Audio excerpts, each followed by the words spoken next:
স্বাগতম জানাচ্ছি আমার ছোট্ট ভ্রমণে। আজ আমরা পা রাখবো এমন এক জায়গায় যেখানে পাহাড়ের কূলে বয়ে চলে নদীর সাদা স্রোত, আর পাথরের গর্জন যেন বলে, স্বপ্নে এসেছ তুমি প্রকৃতির দেশে। জাফলং জিরো পয়েন্ট সিলেটের সেই লুকানো রত্ন, যেখানে সীমান্তের সীমারেখা মেলায় দুই দেশের গল্প, আর প্রকৃতি নিঃশব্দে কথা বলে শুধু কেবল আপনাদের কানে। চলুন আজকে এই ছোট্ট যাত্রায় আমরা ঘুরে দেখব পাথরের উপত্যকা, নদীর শান্ত স্রোত, আর অনুভব করব প্রকৃতির এই নীরব সৌন্দর্য। সাথে থাকুন, চোখ রাখুন খোলা, কারণ প্রতিটা মুহূর্তই এই জাফলংয়ে গল্প বনে যায় এক নতুন জাদুতে।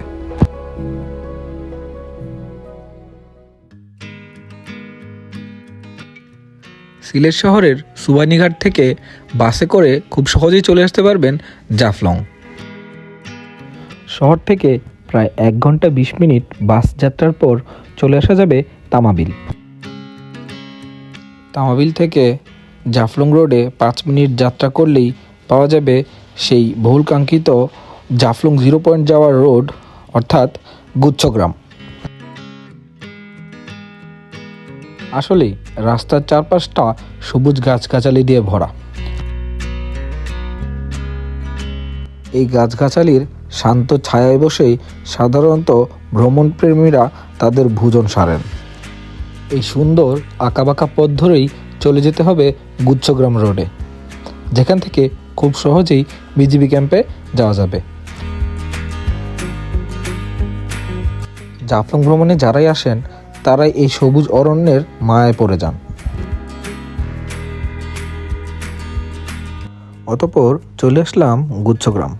এই গুচ্ছগ্রামের সরু পথ দিয়েই চলে যাওয়া যাবে জাফলং জিরো পয়েন্টে।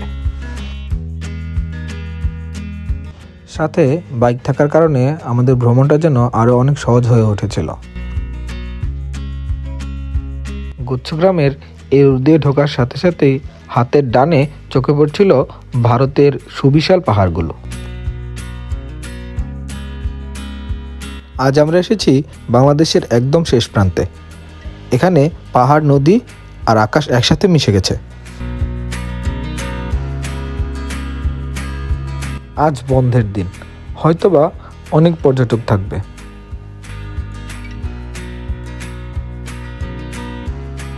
আমরা যারা একবার হলেও জাফলং জিরো পয়েন্ট ভ্রমণে এসেছি তাদের কাছে এই রোডগুলো খুবই চেনা। অতঃপর চলে এসেছি আমরা সেই জিরো পয়েন্ট নামার যে সিঁড়ি, সেই সিঁড়ির কাছে। এখন আমরা বাইক পার্ক করব, তারপর ধীরে ধীরে নেমে যাব সেই সিঁড়ি দিয়ে।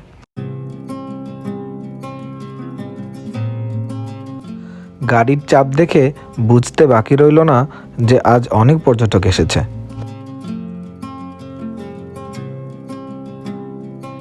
ছুটির দিন হওয়াতে গাড়ির সংখ্যা অনেক বেশিই ছিল। আজকের ভ্রমণে সাথে আছে কাউসার। আমরা দুজন আজকে আপনাদেরকে জাফলং ঘুরে দেখাবো, জাফলং জিরো পয়েন্ট। রাস্তার উভয় পাশে অনেক ধরনের দোকান, আর এই দোকানপাটি দিয়েই আমাদেরকে সিঁড়ি দিয়ে নামতে হবে। আর ডান পাশে ভারতের পাহাড়। এই দৃশ্যটা আসলে অনেক মুগ্ধকর। দূরে পাহাড়ের মধ্যে যে বাড়িঘরগুলো দেখা যাচ্ছে, ওই এলাকাটার নাম হচ্ছে ডাউকি শহর। ডাউকি শহরের মনোমুগ্ধকর দৃশ্যগুলো দেখতে দেখতে আমরা সিঁড়ি দিয়ে আস্তে আস্তে নিচে চলে যাব, যেখানে জাফলং জিরো পয়েন্ট অবস্থিত। ভাবলাম হাঁটতে হাঁটতে আচার খাওয়া যাক। এটা মামা 5 ছেলে মামা, এখানে যা দেখতেছেন ছবি দিয়ে তোমার অন্য চুলাতে টাটকা করতে বানাইছে। আর শুধু পেয়ারা কত? এটা কত? 20 টাকা। 20 টাকা একটা নেই? জায়গায় একটা ফ্লেভার পাইবেন না। তারপর আচার খেতে খেতে সিঁড়ি দিয়ে নিচে নামতে শুরু করলাম আমরা। মানুষের ভিড় ছিল প্রচুর।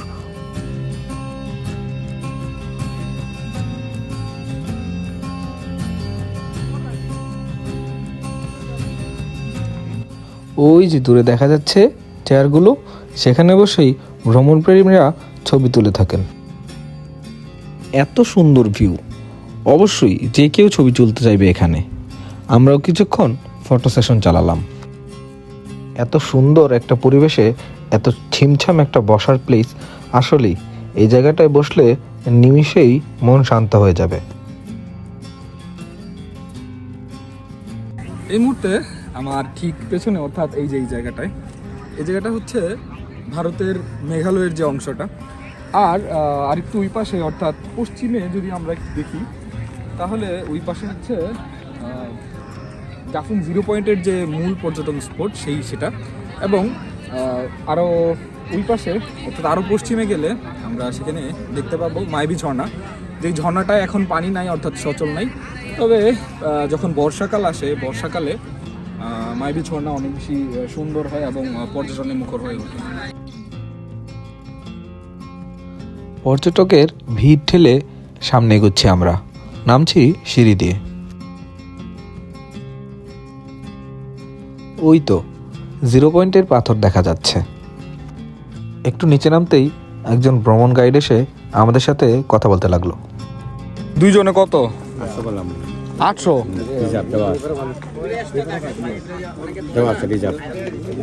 কোন কোন জায়গা আবার বলো তো? খাসিয়াবলি, পাঁচপুরি বাগান আর ঝর্ণা 0 পয়েন্ট।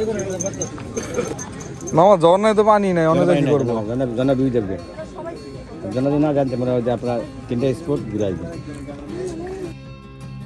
একে তো ঝর্ণায় পানি নেই, আর তারপর যে 3টে স্পটের কথা বললো, এই 3টে স্পটে ঘুরতে 2 জনের জন্য 800 টাকা আমাদের কাছে আসলে ব্যয়বহুল মনে হলো। তাই আমরা হাঁটা লাগালাম মূল পর্যটন স্পটে। এই সিঁড়িটা হতে 0 পয়েন্ট ঘোরাটা অনেকটাই সহজ হয়ে গিয়েছে। আগে যখন সিঁড়ি ছিল না, তখন আসলেই খুব কষ্টসাধ্য ছিল। আর ওই তো দূরে যে দেখা যাচ্ছে, ওই পাশটাই মাইবি ঝর্ণা অবস্থিত। ফটো সেশনের জন্য আরও একটা সুন্দর প্লেস। এখানে জাফলং 0 পয়েন্ট লেখা, সবাই এখানে দাঁড়িয়ে ছবি তোলে।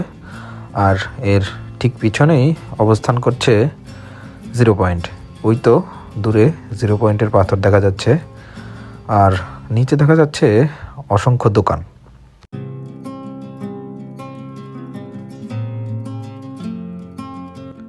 সিঁড়ি বেয়ে নিচে নামবো, তারপর নিচে যে দোকানপাট দেখা যাচ্ছে সেগুলোর মাঝ দিয়েই হেঁটে হেঁটে চলে যাব আমরা জাফলং 0 পয়েন্ট।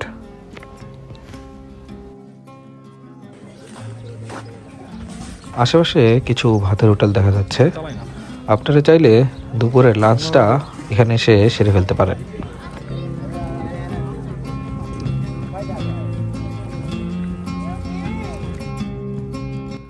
যতদূর চোখ যাচ্ছে শুধু পাথর আর পাথর। হ্যাঁ, এটা জাফলং 0 পয়েন্ট। এই হচ্ছে সেই পর্যটন স্পটটা, বহুল কাঙ্ক্ষিত। অবশেষে চলে আসলাম আমরা।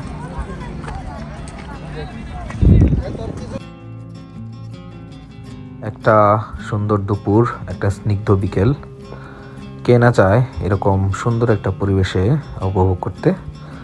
অবশ্যই চলে আসতে পারেন সিলেটের এই 0 পয়েন্টে। জাফলং 0 পয়েন্টের সেই মেইন যে পর্যটন স্পটটা, সেটা হচ্ছে এই পিছনে। এখানে ঝুলন্ত ব্রিজ আছে, সব কিছুই আছে। তো এই পাশটা হচ্ছে ঠিক ঝুলন্ত ব্রিজের সামনের অংশে। হয়তোবা ওই দিকটায় একটু আমরা দেখি। ওই দিকটায় এত বেশি পাথর, মাশাআল্লাহ অনেক সুন্দর লাগতেছে দেখতে। হয়তোবা আমরা এটাকে কিছুটা সাদা পাথরের সাথে তুলনা করতে পারি, বাট সাদা পাথরের সৌন্দর্যটা আসলে অন্যরকম। প্রচণ্ড শীত পড়ছে, শৈত্যতাপ, যদিও কিছুটা সূর্যের আভা দেখা যাচ্ছে, কিন্তু কুয়াশা, শীত যেন কমার কোনো নামই নিচ্ছে না। এই তো দেখা যাচ্ছে যে জাফলং 0 পয়েন্টের এই যে পাথরের যে অংশটা, অর্থাৎ এই যে ব্রিজ, ইন্ডিয়ার যে ব্রিজের হচ্ছে বিপরীতে যে পাথরের অংশটা, এই জায়গাটার মধ্যে সবাই ঘুরছে। ঠান্ডার যে একটা কুয়াশার ভাব, সেটা বোঝা যাচ্ছে আর কি। আজকে আমাদের সফর সঙ্গী আমার সাথে আসছে, আমার বন্ধু কাউসার আহমেদ। তো আমরা যদিও আমাদের বাড়ির খুবই কাছে এই প্লেসটা, তারপর আমরা মাঝে মাঝেই আসি। তো দূরে দেখা যাচ্ছে সেই কালো পাথর, রহস্য ঘেরা কালো পাথর। এই পাথরটা অনেক বেশি বড়। যারা ঘুরতে আসেন তাদের সবার মনেই প্রশ্ন জাগে যে এই পাথরটা আসলে কিসের, এটার পিছনে কোনো রহস্য আছে কিনা। পাথর অনেক দেখা হলো, এবার চলুন পানির সংস্পর্শে যাওয়া যাক।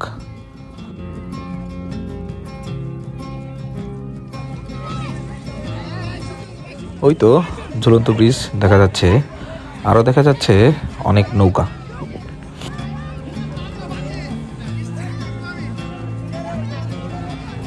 শীতকাল হওয়াতে পানি অনেক বেশি ঠান্ডা, তাই খুব কম সংখ্যক পর্যটকরাই পানিতে নামছে।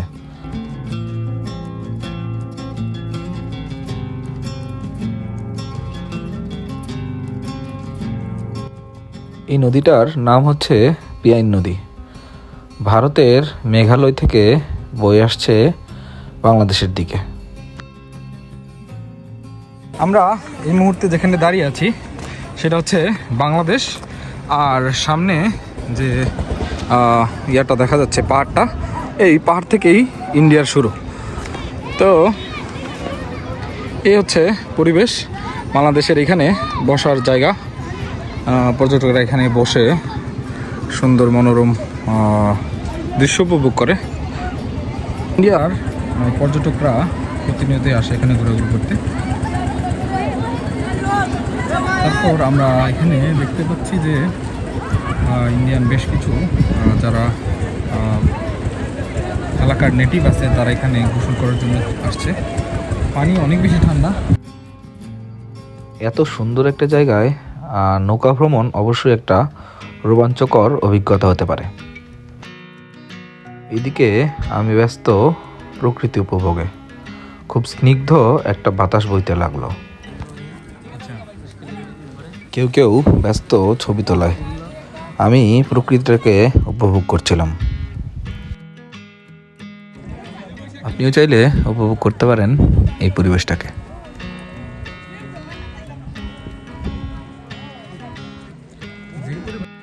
গোসল করার জন্য টায়ারের সুব্যবস্থা রয়েছে। পানি যেহেতু অনেক বেশি ঠান্ডা, তাই খুব বেশি একটা মানুষ পানিতে দেখা যাচ্ছে না।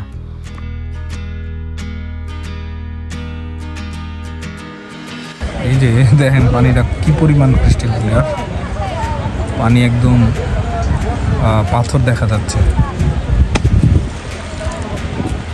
এই পাশে হচ্ছে ইন্ডিয়ার যে নেটিভরা আছে তারা গোসল করতেছে, আর ইন্ডিয়ার পর্যটকরা এই পাশে যে একটা সিঁড়ি আছে এই সিঁড়ি দিয়ে নেমে এই নদীর যে সৌন্দর্য সেটা উপভোগ করতে আসে, নৌকা দিয়ে ঘোরাঘুরি করে। আর এটা হচ্ছে সেই নৌকাগুলো প্লাস হচ্ছে সেই ঝুলন্ত ব্রিজ ইন্ডিয়ার। এই পাশটা হচ্ছে, ডান পাশটা হচ্ছে বাংলাদেশের পর্যটকরা ঘুরতে আসছে। আচ্ছা, ওই যে দূরে নৌকা চলতেছে, এগুলো বাংলাদেশের নৌকা না, এগুলো ইন্ডিয়ান পর্যটকরা যারা আসেন ঘুরতে তারা নৌকা ভাড়া নিয়ে নৌকা ভ্রমণ করেন। আমরা ওই পাশে যেতে পারি না, কারণ ওইটা ইন্ডিয়ার অংশে পড়ে। এখানে থরে থরে নৌকা সাজানো, সবাই ছবি তুলতেছে। এই যে সেই ঝুলন্ত ব্রিজটা, ঝুলন্ত ব্রিজের ঠিক বাম পাশে, অর্থাৎ এই পাশে যে পশ্চিম দিকটায় অনেক কুয়াশা পড়ছে, এবং এই দিকটার মধ্যে সেই খুবই জনপ্রিয় যে মাইবি ঝর্ণা, এই মাইবি ঝর্ণাটা। আর মাইবি ঝর্ণার এই পাশে বাম পাশে এদিকে হচ্ছে নকশিয়াপঞ্জি, খাসিয়াপঞ্জি। আর এই তো দূরে আমরা দেখতে পাচ্ছি এটা হচ্ছে সেই মানে আমরা যে দিকে নেমে আসছি সিঁড়ি দিয়ে বিজেপি ক্যাম্পের যে উপরের অংশটা সেটা। আর এই তো এদিকে সেই ইন্ডিয়ার মধ্যে দেখা যাচ্ছে ইন্ডিয়াতে গাড়ি চলাচল করছে। জাফলং শুধু একটা জায়গা না, একটা অনুভূতি, যেখানে মন থেমে যায়, আর চোখ কথা বলে। এখানে দাঁড়ালে মনে হয় প্রকৃতি নিজের হাতে আঁকা এক নিখুঁত ক্যানভাস, সবুজ আর নীলের নীরব ভালোবাসা।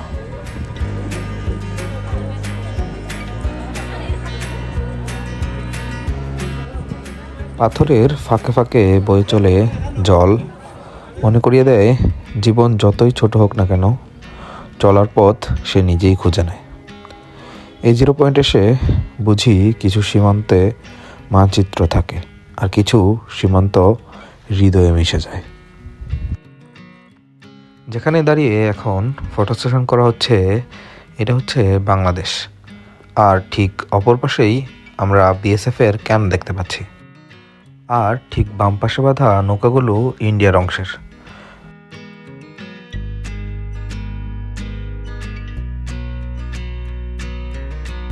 আমি আসলে বরাবরের মতোই ঘোরাঘুরি করতে পছন্দ করি। অনেকে ভেবে থাকতে পারেন যে আমি এখন সাদা পাথর চলে আসছি, যেহেতু অনেক বেশি পাথর দেখা যাচ্ছে চারিপাশে, অনেক বেশি পাথর। বাট সবাইকে জানাতে চাচ্ছি যে এটা সাদা পাথর না। ওই যে ওই পাশে দেখা যাচ্ছে ইন্ডিয়ার যে ঝুলন্ত ব্রিজটা, এটা হচ্ছে আমাদের সেই সিলেটের জাফলং। আপনারা কে কে জাফলং 0 পয়েন্ট ঘুরতে এসেছেন অবশ্যই কমেন্ট বক্সে জানাতে পারেন। দেখা যাচ্ছে ইন্ডিয়ার পাশের পর্যটক সংখ্যা ক্রমশ বেড়েই চলেছে।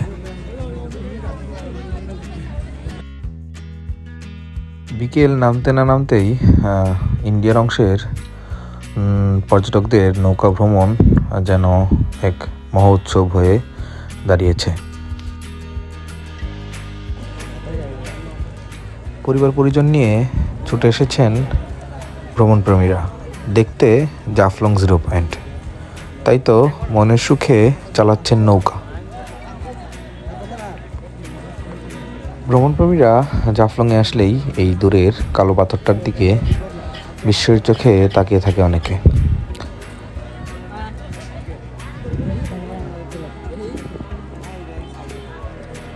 পুরো প্লেসটা আমরা ঘোরাঘুরি শেষ করে ফেলছি। সূর্য কিছুটা উঠছিল, এখন আবার অস্ত চলে যাবে, সন্ধ্যা হয়ে যাবে। যেহেতু শীতের দিন, খুব দ্রুতই সন্ধ্যা হয়ে যাবে। হ্যাঁ, আমরা কিছুক্ষণের মধ্যেই চলে যাব, কিন্তু পর্যটক সংখ্যা যেন বিকেল হওয়ার সাথে সাথে আরও বেড়ে চলেছে।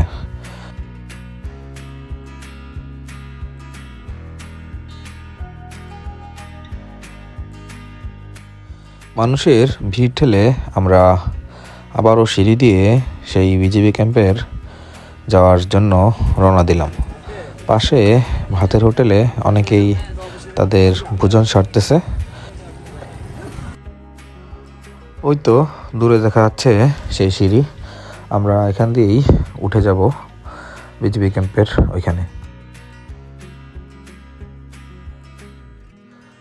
জাফলং 0 পয়েন্ট ছাড়াও বিজিবি ক্যাম্পের পাশে এমন একটা জায়গা আছে যেখানে দাঁড়িয়ে ভারতের ডাউকি শহরের অংশটা খুব ভালো দেখা যায়। চলুন আপনাদের সেখানেই নিয়ে যাব এখন।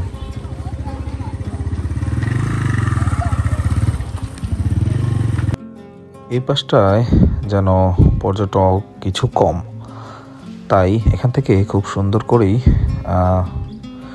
ভারতের ডাউকি শহরটা দেখা যাচ্ছে। নামাজের সুব্যবস্থার জন্য এই 0 পয়েন্টের খুব কাছেই তৈরি করা হয়েছে একটা মসজিদ, আর মসজিদের ঠিক পাশেই এত সুন্দর একটা পাহাড়ি ভিউ। এই পাশটায় অনেকগুলো বাস পার্কিং করা হয়েছে, আরও বেশ কিছু জায়গা আছে যেখানে বাস পার্কিং করা হয়ে থাকে। এটা এমন একটা জায়গা, এখানে সময়টা যেন খুব ধীরে চলে। শহরের কোলাহল হারিয়ে যায় পাহাড়ের নীরবতায়। ক্যামেরা বন্ধ করলেও চোখের ভিতর রয়ে যায় এই দৃশ্য, একটা শান্ত সবুজ আর স্বচ্ছ স্মৃতি। যাই হোক, ডাউকি শহর নিয়ে কিছু কথা বলা যাক। ডাউকি পরিচিত তার স্বচ্ছ ও উমগট নদীর জন্য, যেখানে জল এতটাই পরিষ্কার নৌকাগুলোকে মনে হয় আকাশে ভাসছে। এখানে সীমান্ত আলাদা, কিন্তু পাহাড়, নদী আর বাতাস সব একই ভাষায় কথা বলে। যাই হোক, জাফলং ঘুরতে এসছেন, কেনাকাটা করবেন না এমনটা তো হয় না। চলুন আপনাদেরকে দোকানপাটের অংশে নিয়ে যাওয়া যাক। জিরো পয়েন্টের উপরে বিজিবি ক্যাম্পের পাশেই বেশ কিছু দোকানপাট রয়েছে খাবারের সুব্যবস্থার জন্য হোটেল। এখন আপনাদেরকে এমন একটা দোকানে নিয়ে এসেছি যেখানে আপনারা কসমেটিক্স আইটেম থেকে শুরু করে নিত্যদিনের বেশ কিছু ব্যবহার্য জিনিসপত্র পেতে পারেন।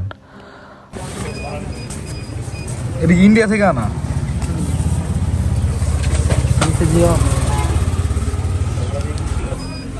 রয়েছে বাহারি রকমের সাবান, আর শুধু সাবানই নয়, আপনারা এর পাশাপাশি পাবেন বিভিন্ন ধরনের চকলেট, যেগুলো ইন্ডিয়া থেকে আনা হয়ে থাকে।